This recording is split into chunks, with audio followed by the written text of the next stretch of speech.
31च्या रात्री नाईट आऊटचा कोणताही प्लॅन नसताना ही अशी रात्रभर पार्टी झाली.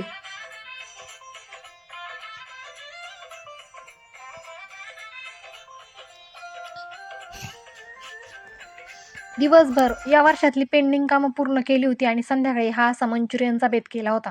घरातले घरचे मंचुरियन असल्यामुळे असा पोटभर ताव मारला होता. बाकीचं सगळं काम उरकेपर्यंत मॅडमनी मस्त एक झपकी घेतली आणि नंतर तिची पार्टी सुरू झाली. जी 10:30 वाजता पार्टी सुरू झाली ती पहाटे 3 वाजता संपली आणि तेही असा डान्स करत. यात पहिले 1 तास तिला झोपवण्याचा फुल प्रयत्न केला होता, तो पण फ्लॉप झाला. तिने ठरवलंच होतं 31ची पार्टी सेलिब्रेट केल्याशिवाय झोपायचं नाही आणि घरातल्या सगळ्यांना ती सेलिब्रेटही करायला लावली. तुम्ही सांगा, तुमचा काय प्लॅन होता 31च्या नाईटचा?